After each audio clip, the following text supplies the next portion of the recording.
cité le nom de la mère de Mohammed dans le Coran.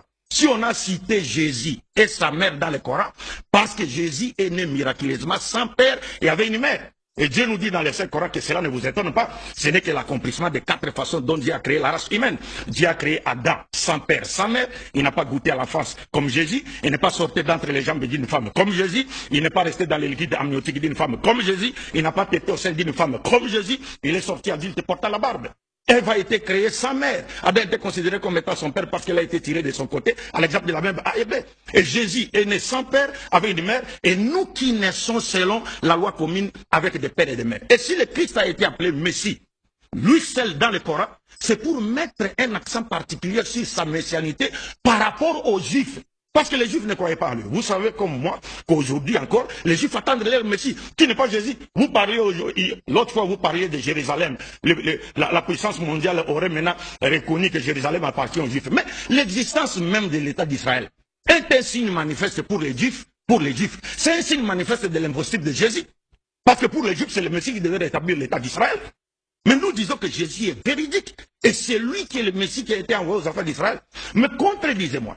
C'est-à-dire, au lieu avant d'enlever la paille qui est dans l'air de ton ami, ôte d'abord la poutre qui est dans ton air. Tu parles d'un Messie. La Bible parle d'un conteneur de Messie. Dites-moi que 105, psaume 105, 15 ne parle pas de tout, ne présente pas tous les prophètes comme étant le Messie le dit. Dites-moi cela.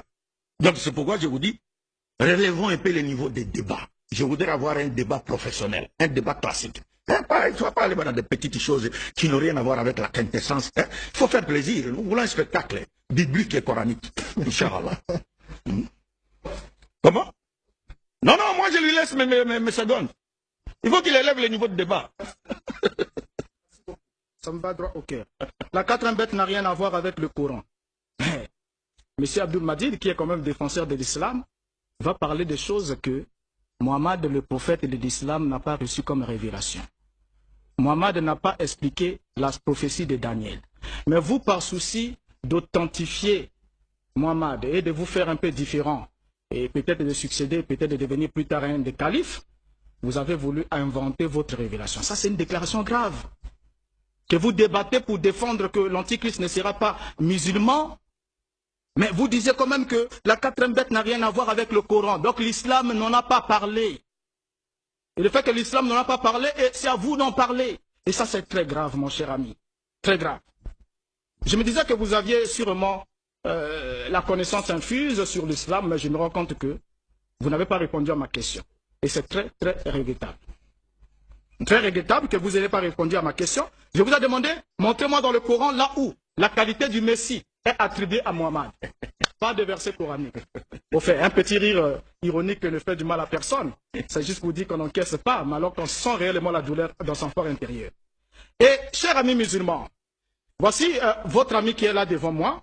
Je lui ai dit, pourtant, c'est très simple. Rien qu'au premier rang, je lui ai dit, s'il me montre un passage coranique qui attribue la qualité du sauveur, qui dit que Mohammed a été envoyé comme sauveur de l'humanité. Parce que j'ai lu dans le Coran et dans les hadiths, Mohammed n'a été envoyé que comme annonciateur et avertisseur. Annonciateur et avertisseur, ce sont des termes qui diffèrent du sauveur. Mohammed n'est pas le sauveur parce que le Coran, Allah n'a pas prévu la qualité d'un sauveur dans le Coran. Et si c'est le contraire, notre cher ami doit être habilité à nous montrer le passage coranique. Je le lui demande dans son propre livre, un passage coranique qui atteste que Mohammed est le sauveur de l'humanité ou qui lui attribue le titre du Messie. Donc à partir d'aujourd'hui, il faudra que M. Abdul Majid, quand il parle de Mohammed, il dise Messie Mohammed. Comme on dit Messie Issa, fils de Marie. Donc il faudra qu'il ajoute ça dans le Coran parce que ceux qui ont édité le Coran ont manqué à cette révélation-là et c'est M. Abdul Majid qui va ajouter une qualité que Mohammed n'a jamais eu de sa naissance jusqu'à sa mort, mais qui veut l'ajouter aujourd'hui pour chercher à légitimer sa position. Je l'ai dit, les prophètes sont de oint, les sacrificateurs sont de oint. Ils sont oint pour une fonction spéciale. Les rois sont de oint, mais tout oint n'est pas un sauveur. Vous avez manqué de citer les rois dans la Bible. Dans la Bible, chaque roi d'Israël était oint avant d'entrer en fonction. Les prophètes étaient oint. Mais cette fonction ne leur attribuait pas la qualité du sauveur de l'humanité, ni de sauver une personne de son péché. C'est-à-dire d'absoudre le péché, d'ôter le péché, et de le rendre net et parfait devant son Créateur. Je reviens ici sur la question de Muhammad, comme je l'ai dit, par comparaison. Avant la naissance de Jésus, fils de Marie, je suis le Messie, je le dis comme ça, très haut et très fort. L'inspiration divine a déclaré que celui qui devait naître par l'intervention de l'Esprit divin vivrait toujours de manière sainte, sans commettre un seul péché. Il n'aurait pas besoin de purifier son cœur, car il sera lui-même la personnification même de la sainteté. Ça, c'est vos propres livres qui le disent. Que Issa, fils de Marie, sera la personnification même de la sainteté. Donc la sainteté faite chair. Cette qualité suprême qui garde le trône divin.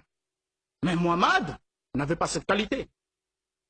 Saint à vie, de la naissance jusqu'à son départ. Muhammad ne l'avait pas. Et on lit ici dans votre propre livre que Muhammad s'est plusieurs fois repenti de ce péché. Le Coran, chapitre 40, verset 55. Jusqu'à là, je vous dis que vous n'avez pas lu le passage du Coran, j'attendrai le passage. Vous allez commencer à me montrer le passage du Coran qui dit que Muhammad est le Messie. Il est dit dans le Coran, chapitre 40, verset 55. Demande pardon pour ton péché et prie ton Seigneur le soir et au lever du jour.